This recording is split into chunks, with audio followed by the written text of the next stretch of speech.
Alors, je me présente à nouveau. Je suis Sean Maguire, EC7, et je travaille à Ressources Naturelles Canada, et j'ai été délégué pour présider cette réunion sur le budget.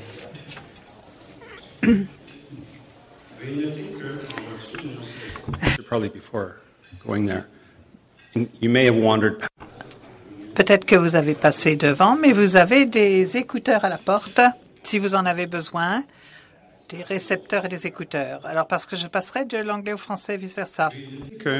En vertu de nos statuts et règlements, cette Assemblée générale sur le budget doit discuter des questions liées au budget. Il y a 3 sujets à l'ordre du jour. There are 3 items to be discussed tonight. Donc, on va discuter de 3 points ce soir.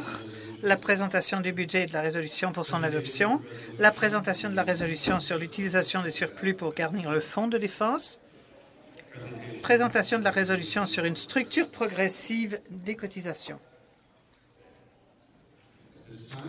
Je demande au vice-président EC du Conseil exécutif national, Nick Giannakoulis, et président du comité des finances de la CEP, de nous présenter les principaux éléments du budget de la CEP pour les exercices financiers 2007-2017 et 2017-2018.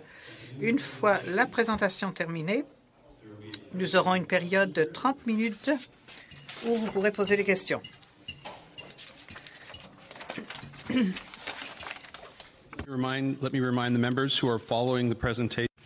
Je rappelle aux membres qui écoutent la présentation par webdiffusion que vous pouvez envoyer vos questions sur Twitter en utilisant le mot-clic #budget à CEP ou en envoyant un courriel à notre agent de communication Ben René à brene@acep-cape.ca. Son adresse est en surimposition sur votre écran. Du moins, c'est ce que j'espère.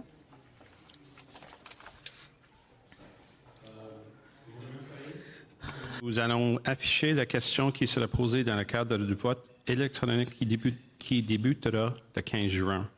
Je vous donne plus d'informations sur ce vote après la présentation de Nick. J'ai quelques idées pour la période de questions quand on y viendra, mais je laisse maintenant la parole à Nick.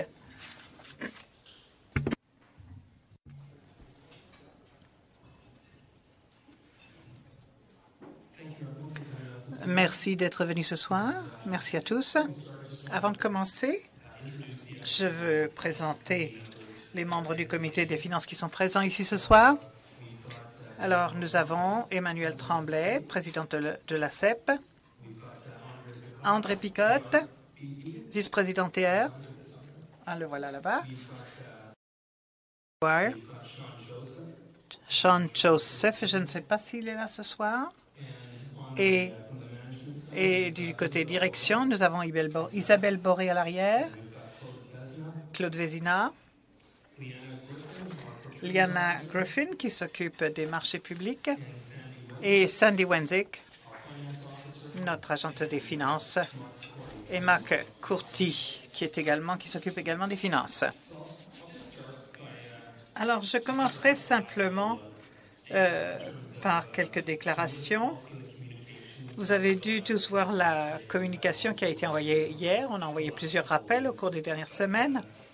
Mais actuellement, dans vos documentations, et vous avez le budget qu'on va déposer sur lequel vous allez voter.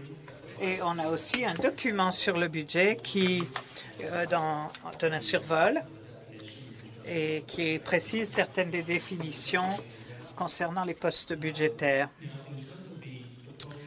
Pour le processus pour l'approbation du budget, nous allons voter là-dessus.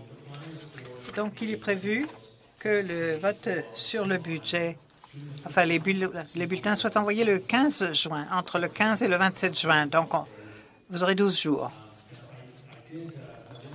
On m'a demandé de mentionner, et on espère que ce ne sera pas un problème. Il semble que ça va être résolu. Mais étant donné tous les problèmes qu'on a connus de façon générale dans le gouvernement avec le système Phoenix, nous avons eu des retards pour ce qui est d'obtenir toute l'information sur les membres, mais nous ne pensons pas que cela aura un effet sur le scrutin concernant le budget lui-même. Donc, on va pouvoir procéder au scrutin, donc le 15, à partir du 15 juin, la semaine prochaine. Donc c'est peut-être une question à marquer. Maintenant, je vous demanderai à tous de regarder ce budget, de le parcourir.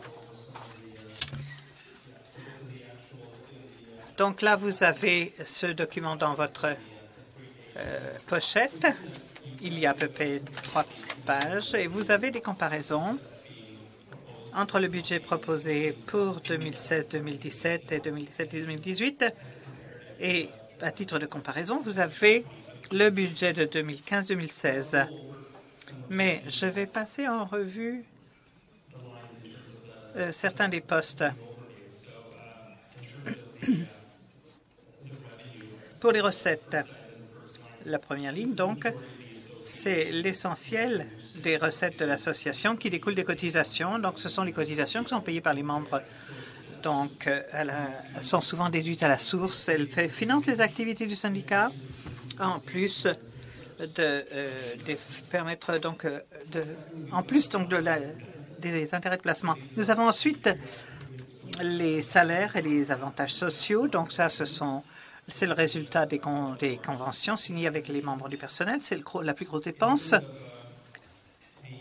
Le point suivant, rapidement, c'est la communication qui comprend toute l'impression externe des documents, le partage de l'information, et avec cela, il y a l'apprentissage, l'affranchissement, la traduction et les affichages nécessaires, les outils de communication. Le téléphone et Internet sont compris là-dedans également. De plus, les articles de promotion pour la promotion de l'association figurent là-dedans également. Au poste 7, vous avez la formation et le perfectionnement. Donc, il y a nécessité de former les membres tout le temps et le personnel également. Donc, normalement, ils ont lieu au Bureau national, mais ça peut être fait dans les régions à la demande des dirigeants des sections locales. On encourage le personnel de suivre des formations concernant leur travail pour servir au mieux les membres. Poste 8, honoraires professionnels, ce sont les services liés à ce que nous devons pour des avis, des opinions juridiques, pour les questions de l'association et des questions internes. Ça permet d'avoir des soumissionnaires qui nous aident lorsqu'il y a une question de main-d'œuvre, un différend entre la main-d'œuvre, donc entre deux personnes. L'association a signé un accord disant qu'elle est responsable de tous les coûts liés au fonds de pension des employés de l'ACEP. Le poste 9, ce sont les dépenses de bureau. Donc, ce sont toutes les dépenses qui font en sorte que le bureau est géré comme il se doit. L'association a une assurance donc pour les administrateurs et les dirigeants, donc comme l'exige notre locateur. 10, nous avons le loyer, frais de location et d'exploitation. Donc, cela représente les obligations contractuelles. Pour le loyer du 140 Queen, de 100 Queen. Ensuite, nous avons les dépenses d'informatique, donc les coûts d'entretien. Tout d'abord, il y a l'entretien général des ordinateurs et un deuxième contrat pour la base de données des cotisations des membres. Un petit montant chaque année pour remplacer l'équipement de bureau qui date. Il faut intégrer des changements pour la base de données aussi. Ça, c'est le Conseil du Trésor qui nous le demande. Au point 12, à la ligne 12, nous avons les déplacements. Donc, il y a des coûts pour les agents des relations de travail qui vont aux consultations régionales et qui assistent à des réunions sur les lieux de travail des membres. Donc, ça peut être causer des déplacements dans la région de la capitale nationale. Il y a la conférence annuelle, donc qui se déplace et qui peut demander que d'autres se déplacent. D'autres déplacements comprennent l'argent pour permettre au président de sortir de la capitale nationale pour rencontrer les membres. Poste 13, les dépenses de réunion. Normalement, les réunions ont lieu au bureau, mais lorsqu'il faut louer des salles pour les réunions et pour les conseils des dirigeants des sections locales également, donc il faut remboursement de salaire également pour les réunions. La mobilisation des membres a beaucoup augmenté, donc cela comprend des points comme la rencontre de la présidente, des activités d'éducation avec les membres qui participent aux activités de mobilisation syndicale, patronat syndical, comme les barbecues syndicaux. À 14, nous avons la négociation collective. Nous avons deux tableaux dans ce budget, le tableau TR et le tableau EC. Donc, ça comprend les remboursements de salaire, les déplacements pour les membres du comité de négociation et les honoraires juridiques également pour l'arbitrage. Poste 15, frais d'affiliation. Ça, c'est ce que nous payons pour l'affiliation à des organisations semblables, comme le CNM, l'AFPPP. Pour le Congrès du travail a été inclus également à partir de janvier 2017. Ça, ce sont dépenses que les membres devront approuver. Les remises aux sections locales, donc poste 16, quelques sections locales reçoivent une ristourne comme indiqué dans les règlements. Les autres ont leurs dépenses payées par le Bureau national. Au poste 17, nous avons les contributions, paiements faits aux organisations de justice sociale et autres qui ont des activités semblables qui correspondent au mandat et aux priorités de la CEP.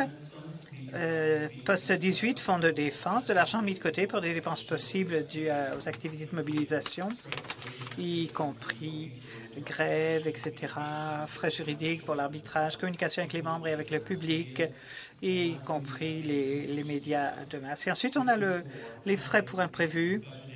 Donc ça, c'est lorsqu'il faut affecter des fonds pour des imprévus lorsqu'ils se présentent. Bon, parfois, ça peut se présenter.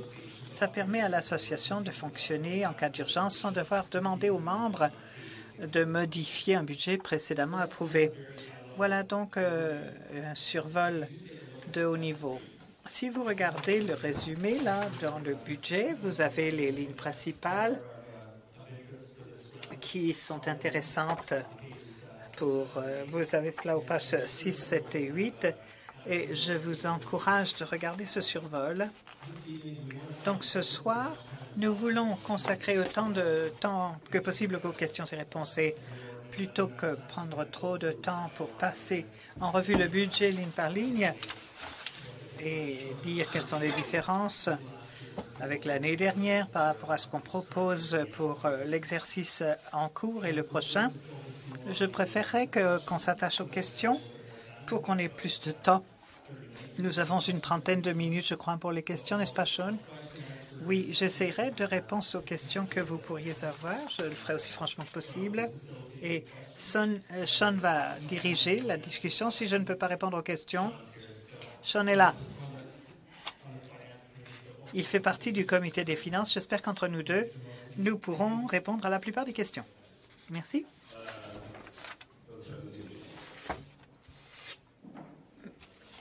Merci pour la présentation. Donc, si vous avez des questions que vous aimeriez poser, vous pouvez aller à l'un des deux micros qui ont été prévus dans la salle. Si vous êtes sur la web diffusion de la réunion, vous pouvez envoyer vos questions sur Twitter ou par courriel en utilisant les procédés que j'ai mentionnés plus tôt. Vous avez 30 minutes. Je donnerai la priorité à ceux qui n'ont pas encore posé de questions. À part ça, c'est un peu plus libre comme discussion que pour les autres réunions, mais là, 30 minutes, on va arrêter, ou 30 minutes, et ensuite on fera autre chose. Donc, vous pouvez poser vos questions. Alors, micro 2.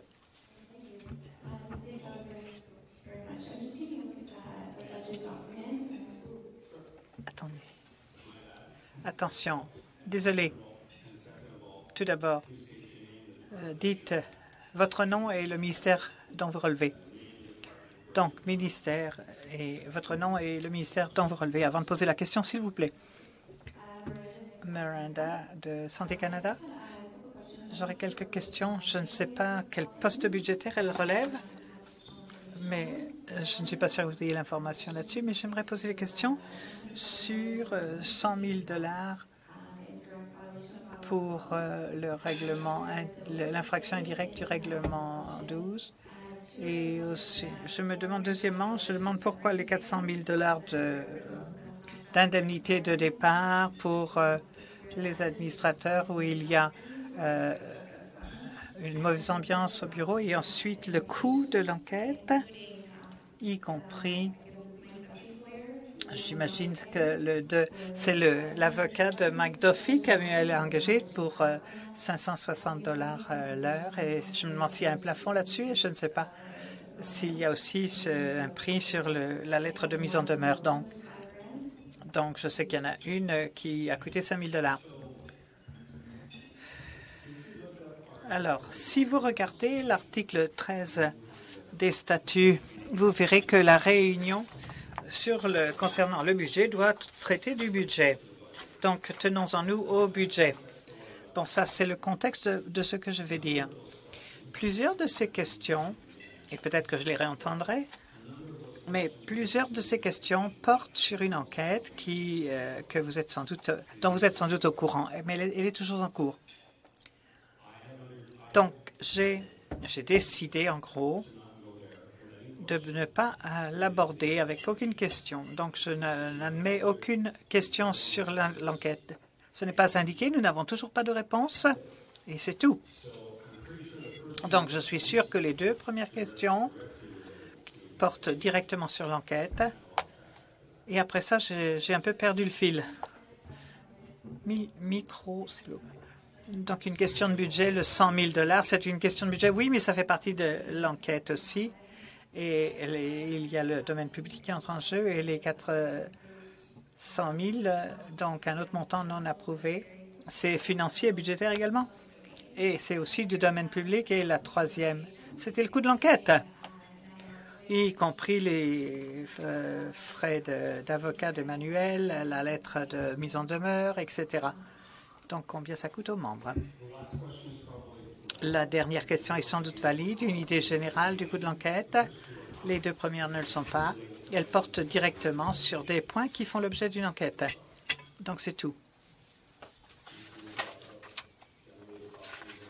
Nick, vous voulez parler du coût de l'enquête et comment c'est reflété dans le budget?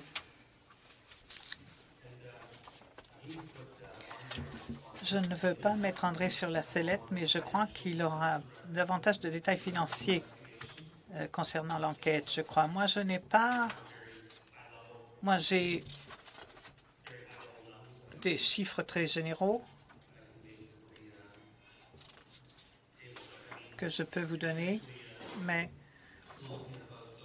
jusqu'ici, il s'agit de 146 000 $, Miranda, à peu près, pour l'enquête.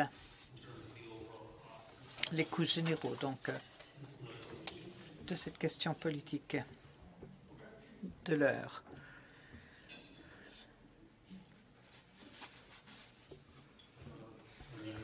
Je ne sais pas s'il y a d'autres questions. C'est suffisant? Micro numéro 1. Alors, Affaires mondiales Canada.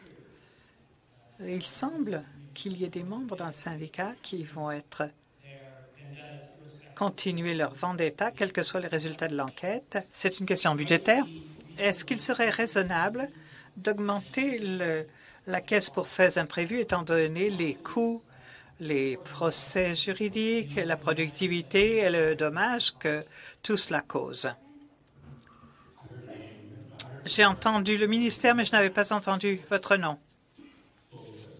Donc, Affaires mondiales, oui.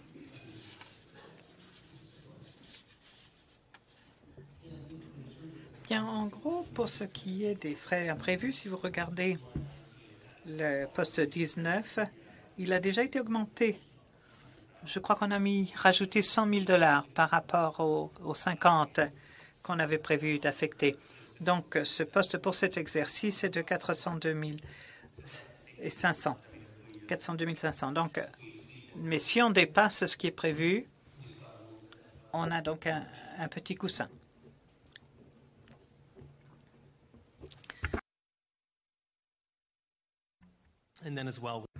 Et on a aussi augmenté le financement pour les frais juridiques, les honoraires professionnels, pardon, pour l'enquête en prévoyant des opinions juridiques à demander. Micro 2. Laura Ferguson d'Agriculture Canada. Je regarde le poste pour les affiliations et je me demande si on va avoir plus d'informations sur s'affilier peut-être avec le Congrès du travail du Canada et le Service public internationaux. Est-ce que ça va être l'objet d'un vote distinct? Peut-être qu'on pourrait parler des avantages de cela. Alors oui, c'est ce que couvre l'affectation supplémentaire. Si vous regardez le poste 15 pour les frais d'affiliation en 2017-18, donc ça permettrait ces cotisations supplémentaires, notamment pour le CTC. Alors, est-ce que ça va être transmis aux membres? Donc, je ne veux pas vous faire dire des choses que vous n'avez pas dites, mais je crois qu'elle dit d'ici la sortie de ces fonds, quel est le processus, c'est cela? Tu veux y répondre?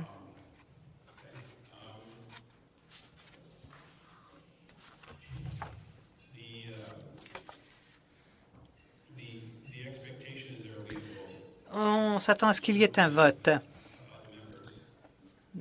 des membres avant de s'affilier à ces organisations et il y aura de l'information qui sera envoyée aux membres. Ça n'a pas encore été fait à proprement parler, mais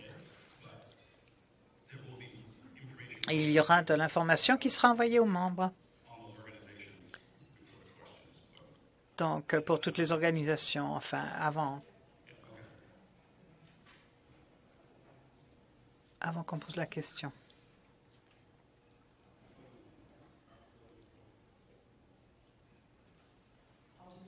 Je vais répondre à la question. Si vous n'y voyez pas d'inconvénient, je suis Emmanuel Tremblay. Dans votre documentation, vous avez la première étape. Dans ce sens, en fait, il va y avoir un événement d'apprentissage où nous aurons des invités du CTC qui viendront nous expliquer l'intérêt de se joindre à une organisation de chapeautage comme le Congrès du travail. Et à l'entrée, vous aviez des documents sur le CTC. Un processus aura lieu à l'automne et dans le contexte de notre Assemblée générale de novembre, c'est là que l'on votera. On aura un scrutin spécial pour chaque membre puisse voter sur le fait de se joindre ou non au CTC.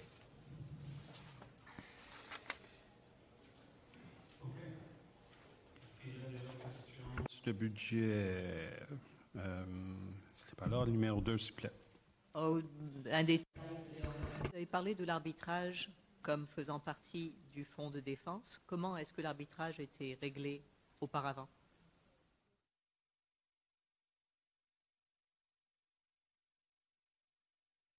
Est-ce que vous pouvez répéter la question, s'il vous plaît? Oui. Vous avez dit que le fonds de défense incluait les dépenses d'arbitrage. Nous avons eu l'arbitrage par le passé sans fonds de défense. Comment est-ce que c'était? À quelle rubrique par le passé? À quel poste?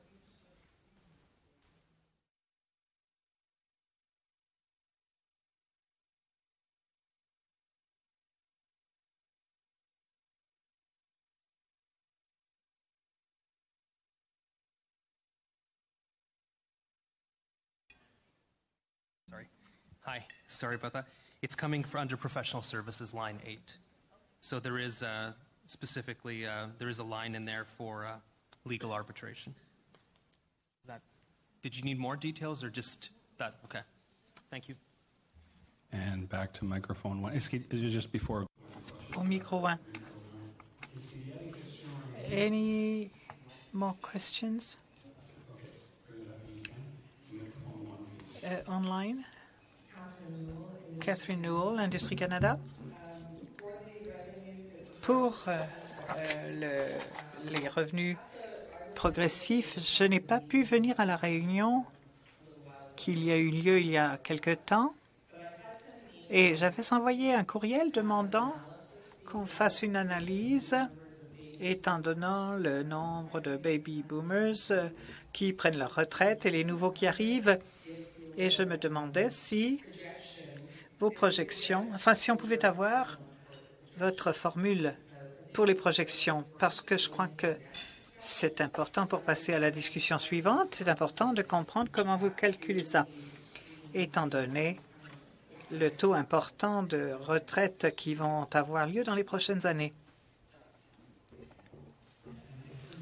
Alors, pour ça, pour cette analyse, pour regarder les facteurs démographiques, non, ça ne va pas entrer en jeu dans les projections des recettes, mais on prend la ligne de référence de l'effectif actuel et si on regarde des réductions générales ou des ajouts, mais on n'a pas tenu compte des éléments démographiques, autant que je sache. Donc, mais c'est la base de cette échelle mobile. Maintenant, pour où est-ce que j'ai mal compris? Est-ce que c'est pour les revenus? Oui, mais vous avez parlé de revenus progressifs. Donc, est-ce qu'on a pris en compte les éléments démographiques dans la formule pour arriver à ce chiffre, étant donné ce qui va se passer au cours des... Vous pensez, pour 2017-18, une grosse sortie. Il y aura beaucoup de départs dans les 2 prochaines années et votre échelle progressive de cotisation va changer avec les nouvelles personnes qui vont entrer. Oui, essentiellement, ces taux progressifs passent par les différents échelons. Mais Emmanuel, est-ce que vous voulez dire quelque chose là-dessus? Allez-y.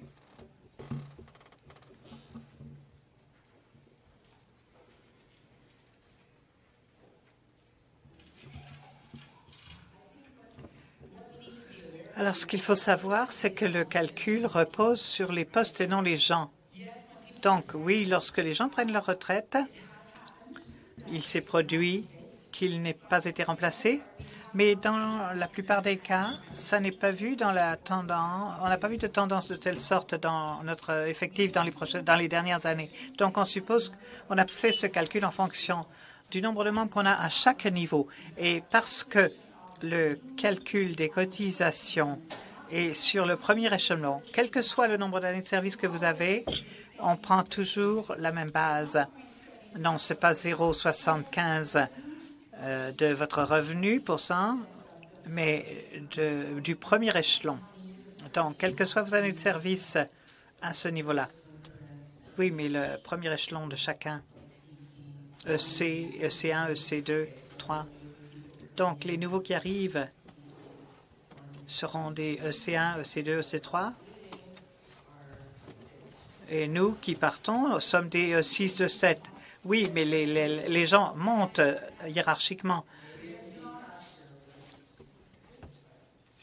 Bon, mais je crois avoir répondu à votre question. Bon, moi, j'ai une ventilation pour ce qui est des groupes et des niveaux. Mais pour ce genre d'analyse économique, ce n'est pas quelque chose à quoi nous avons vraiment réfléchi, je le dis en toute honnêteté. Et comme la réponse, vous n'aimez peut-être pas la réponse, mais c'est la réalité. Bon, c'est bien, mais vous reposez l'organisation les dollars de l'organisation sur là-dessus. Donc, je suggérerais une plus grande rigueur. Quite honestly. Et bien honnêtement, je n'ai pas fait du tout ce genre d'analyse. Ce n'est pas quelque chose qu'on m'a demandé de faire. Mais en fait, on a regardé simplement le remplacement dans ces différents groupes et niveaux. Donc, pour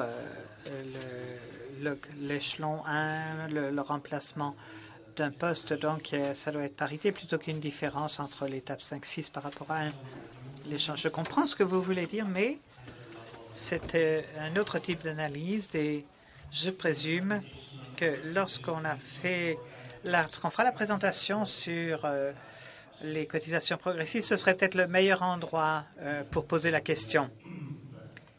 Oui, merci de m'avoir permis cette introduction. Alors, ça fait partie du budget. Donc, je comprends pourquoi vous posez la question maintenant, mais nous avons des questions précises prévues pour l'augmentation progressive des cotisations. plutôt structure progressive de cotisation, désolé. Oui, et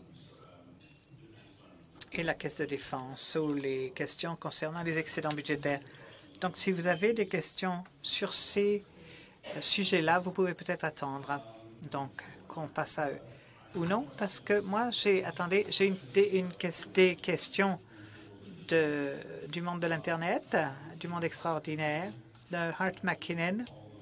Je vais vous les présenter. Et si je ne peux pas les lire, c'est de la faute de René. Ben René. Ben, désolé, Ben. Question 1.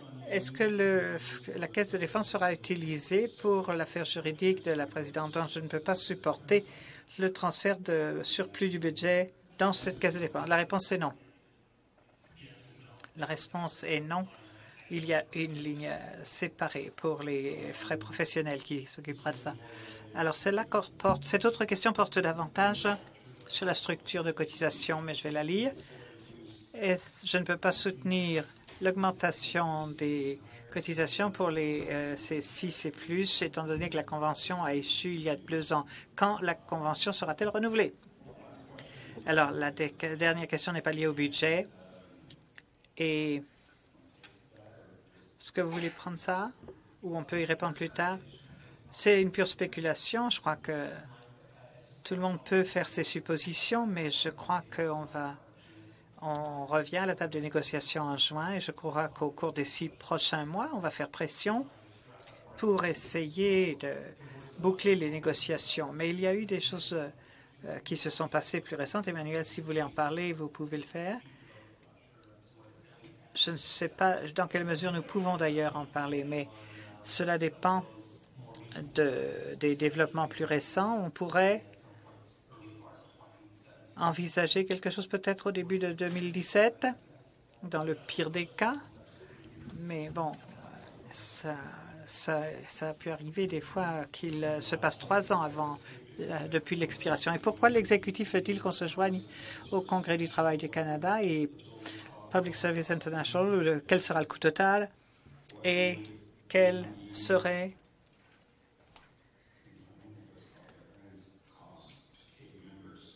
le coût pour les membres de la CEP?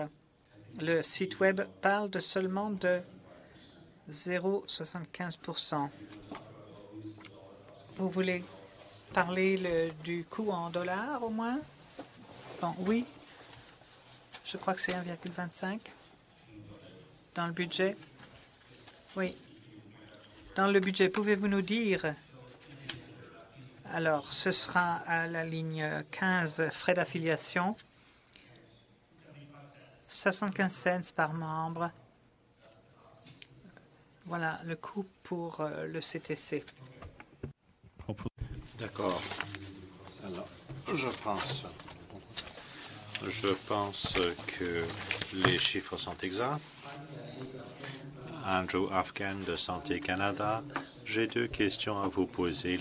Peut-être vous n'allez pas pouvoir répondre à la deuxième question. Ma première question c'est d'éclaircir le document budgétaire. Ici, je vois 2 montants entre parenthèses, donc ça veut dire que c'est déficitaire.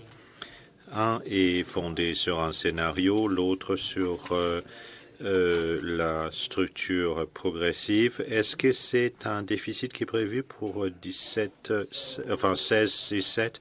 Oui, c'est ça, Dinek. Alors, pourriez-vous m'expliquer pourquoi on prévoit un déficit? On a un fonds de prévoyance, mais il n'y aura pas beaucoup d'argent de fonds dans le fonds de prévoyance. C'est un déficit, n'est-ce pas? Ma prochaine question porte sur les revenus. Je suis sûr que vous avez déjà vu la politique du Conseil du Trésor sur la classification des EC. Ça va avoir une incidence assez importante. Si ça passe, si c'est adopté, beaucoup de EC sont reclassifiés et sortiront du syndicat. Est-ce qu'on pourrait avoir de l'information sur l'incidence de cette politique sur les EC? Merci. Je vais répondre à la première question tout d'abord. Si on regarde le poste 18, fonds de défense, on voit qu'il y a 600 000 $ qui est alloué au Fonds de la défense. En réalité, si on exclut les prévisions, donc le fonds de défense, on serait en excédent. On serait en situation excédentaire, mais on a pris l'excédent, on l'octroie, on le verse au fonds de défense et ça nous met en situation déficitaire. Alors, il y a les deux scénarios, il y a les revenus statu quo et les revenus progressifs. Alors, on voulait être neutre sur le plan des coûts, mais il va y avoir un petit écart. Est-ce que j'ai répondu à votre question, à savoir pourquoi on envisage un déficit en réalité?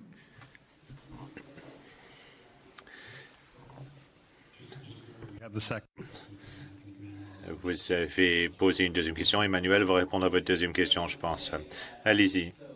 Donc, vous dites que ces 600 000 $ vont diminuer, n'est-ce pas? Donc, tout cela sera transféré au Fonds de la défense, c'est ça? Oui, c'est ça. Si on ne versait pas ces fonds au Fonds de la défense, on aurait un excédent de 200 000 $ à peu près. Emmanuel, vas-y pour la deuxième question. Est-ce que je pourrais peut-être compléter la réponse à la première question? Alors, il y a quelque chose qu'il faut surligner ici. Il n'y a pas de fonds des recettes qui sont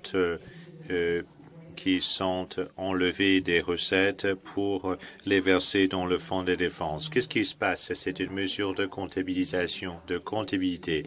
L'argent qui est alloué au fonds de défense ne vient pas des recettes, ça vient des surplus, des excédents cumulatifs, mais doit passer par le budget comme une dépense, parce que de cette façon, qu'est-ce qu'on fait exactement, Sean? C'est affecté. Ça passe donc d'un montant non affecté à un montant affecté. Ce n'est pas l'argent qu'on prend des recettes. Ce sont des fonds qui doivent passer par le budget à des fins de comptabilité. Donc, il y a un trou virtuel, si vous voulez, mais en réalité, il n'y a pas vraiment d'impact sur les recettes. J'espère avoir été clair. Pour ce qui est de votre deuxième question, vous parlez d'un bulletin d'information qui a été envoyé par le secrétariat du Conseil du Trésor à tous les responsables de ressources humaines. Et dans ce bulletin, on précise l'interprétation de la classification EC. Alors, l'ACEP le surveille de près. Pourquoi? Eh bien, parce que le Conseil du Trésor ne nous a pas avertis, ne nous a pas informés de l'envoi de ce bulletin. Ils ne nous ont pas envoyé un exemplaire. L'exemplaire qu'on a nous a été donné par un membre. On a contacté le Conseil du Trésor pour leur dire que c'était insultant. Pour ce qui est de l'incidence sur le budget, depuis, on a participé à chaque comité de consultation patronale syndicale et on a dit à l'employeur que cette directive est offensante. Si le ministère veut faire une reclassification, il faut nous donner un préavis. C'est ça qu'on leur a dit. On nous a dit que c'est un bulletin d'information qu'on envoie, qu'on reçoit plutôt si les gestionnaires de recrutement doivent le voir, ils vont le voir, mais ils n'ont pas l'intention de prôner une reclassification. Ça, c'est la plupart des ministères. Il y a une exception à cette règle, c'est Développement économique Canada pour la région du Québec.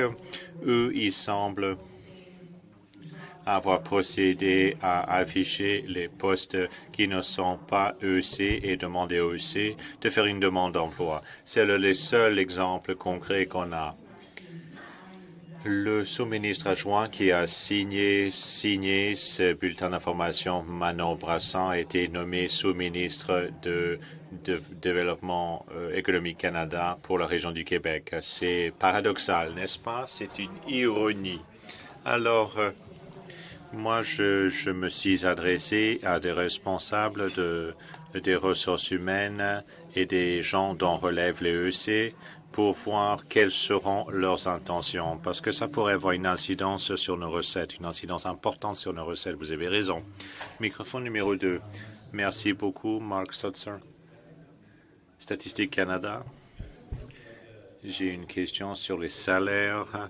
Sur les salaires et avantages sociaux, je vois qu'il y a une augmentation de 4% pour le salaire du président, et ça annuellement. Pourquoi autant d'augmentation? C'est 3,9 et 4, c'est ça? Alors, en somme,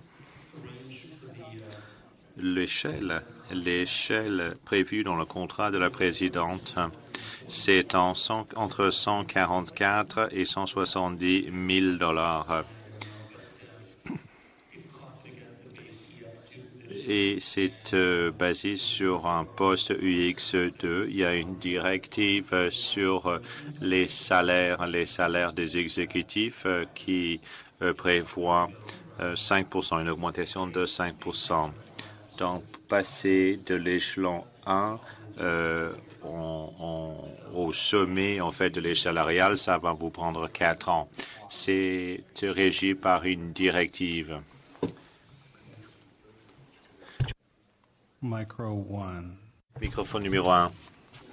Monsieur le Président, un point de privilège, vous le permettez. Je promets de ne pas prendre trop de temps. J'ai attendu la fin parce que mon intervention ne porte pas forcément sur les finances. Je suis Neil Byrne, je siège sur le CEN. Vous me connaissez peut-être déjà. Et comme vous savez sans doute, nous vivons une crise. Je ne vais pas aborder la crise avec vous. Je ne vais pas faire une intervention politique non plus. Cet après-midi, j'ai reçu un courriel de Cape Watch 2016. J'aimerais vous en faire lecture parce que c'est très, très grave. Les gens se sentent harcelés. Ça dit, bonjour Neil, j'ai des documents très intéressants à ton sujet. Ai-je raison en pensant que vous n'êtes pas un employé à durée indéterminée? C'est une situation précaire pour vous. J'espère que vous me suivez sur Twitter à Cape Watch 2016 pour voir les affichages sur vous. Amusez-vous ce soir. Moi, j'ai répondu. Non, je suis maintenant, j'occupe un poste permanent. Probablement pas pendant très longtemps. Vous êtes un connard et on va tous savoir la vérité sur vous. Je demande à cette personne de s'auto-identifier. Je serais curieux de savoir qui vous êtes. Je pense que vous êtes certainement pas au courant de ce qui se passe. Moi, je suis dégoûté par ce qui se passe. La personne qui est ici, si la personne est ici ce soir, la personne ne veut pas se dévoiler. Si vous voulez avoir un débat politique, on est prêt à l'avoir. C'est notre raison d'être. Si vous ne voulez pas avoir un débat politique, ne m'envoyez pas ce genre de courriel.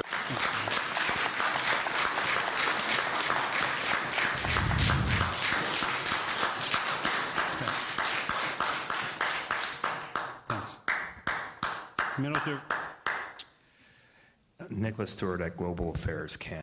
Nicholas Stewart d'Affaires mondiales. J'ai une question sur un des postes budgétaires. Ma question porte sur les services, les honoraires professionnels.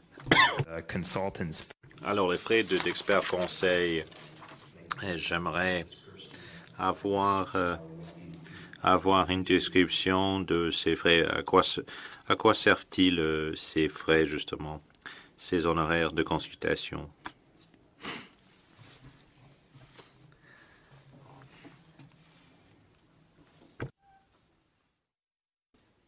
Sorry, we'll just sift down to get that level of detail. Thank you. On va essayer de vous trouver le détail. Nous avons une ventilation.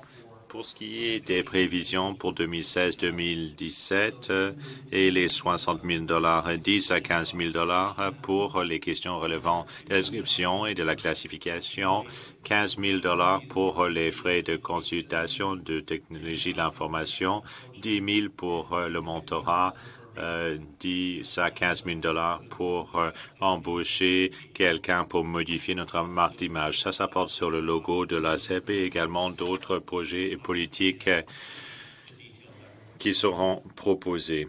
Ça, c'est la ventilation détaillée. Alors, je sais que c'est difficile de savoir de quoi il s'agirait exactement. Merci d'avoir posé cette question néanmoins. J'ai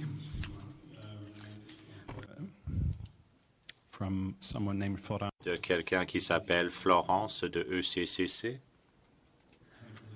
Et ça porte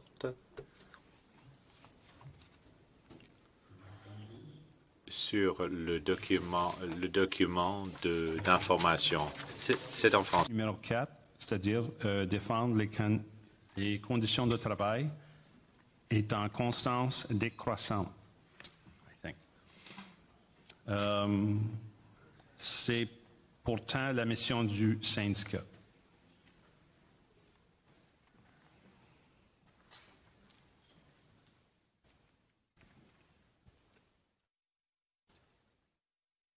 I'll defer to yourself.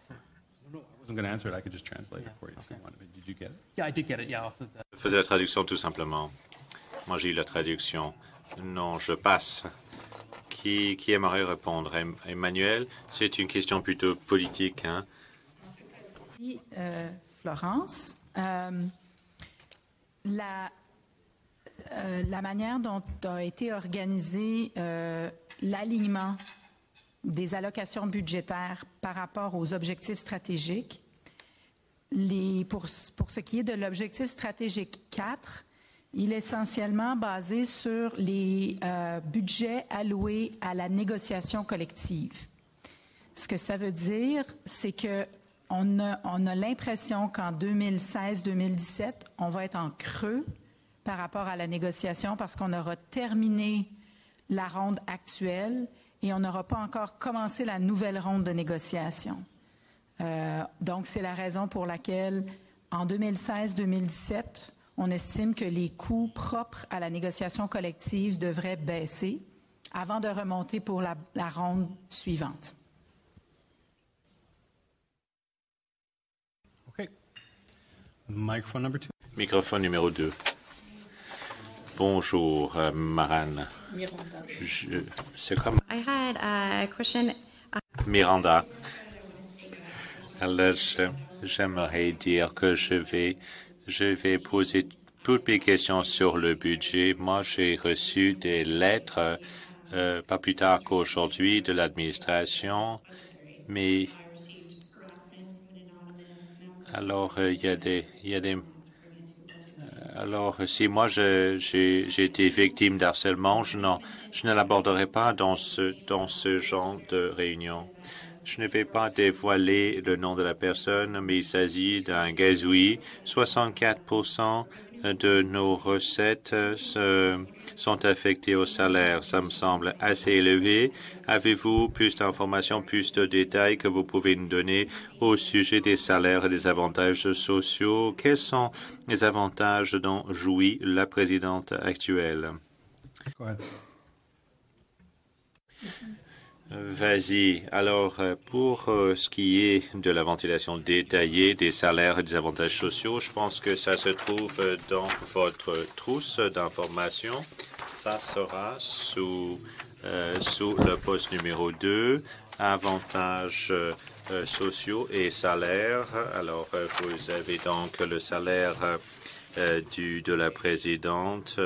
Il y a donc la ligne spéciale. Ça, c'est mon salaire de l'année dernière, mais rien n'est prévu pour 2016, 2017, 2017, 2018.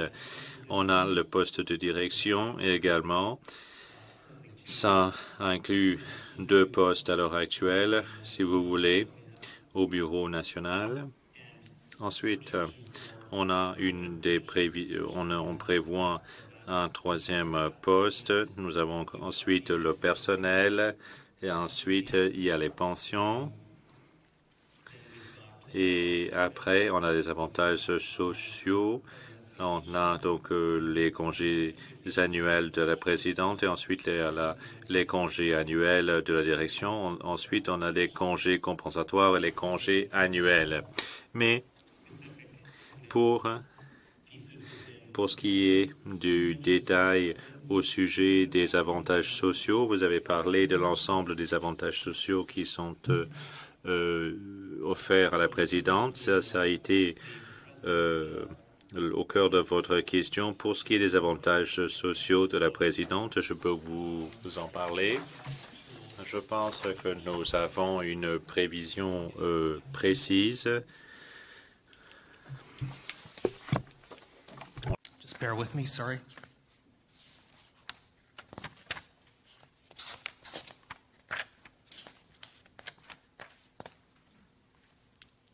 So we've got a projection in. Alors, on a une prévision. Ça, c'est 2,5.1, juste sous les avantages sociaux. Il y a une ventilation plus détaillée encore. Nous avons les avantages sociaux totaux et ensuite, il y a une ventilation. Alors, les avantages sociaux de la présidente, de la direction et ensuite du personnel.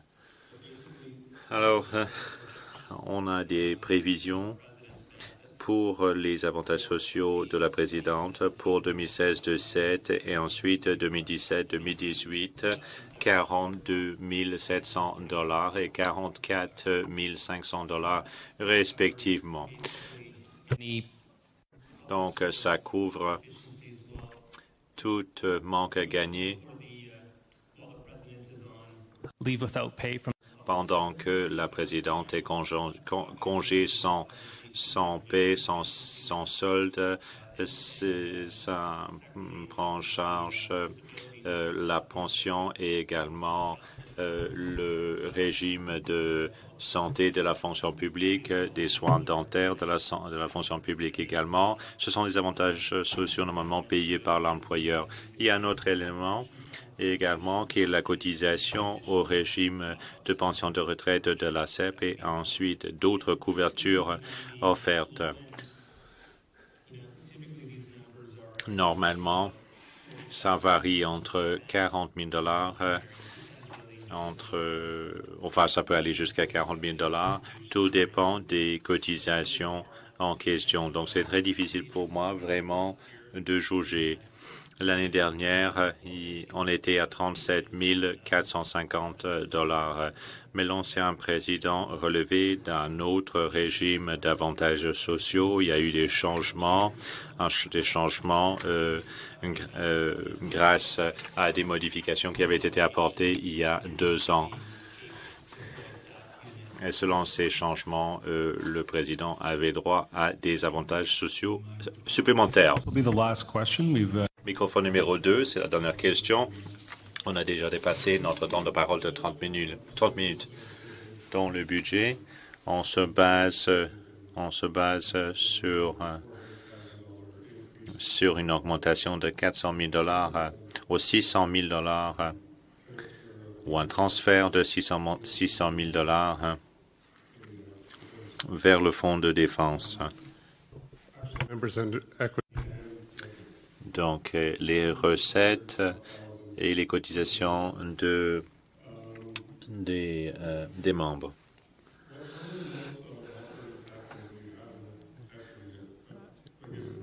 Est-ce que nous avons des fonds pour assurer le bon fonctionnement du syndicat pendant combien de mois finalement? Est-ce qu'il est prudent en fait de puiser dans les recettes?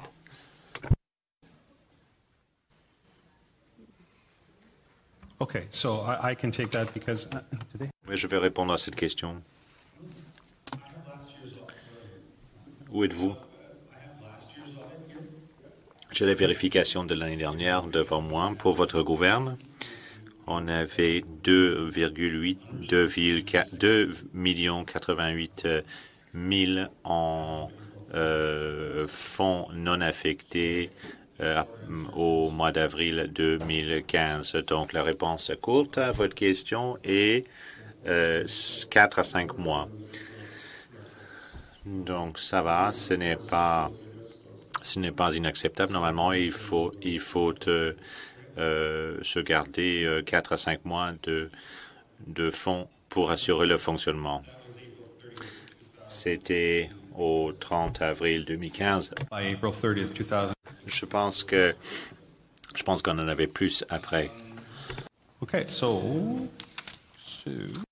Ensuite, alors je ne sais pas où on en est là.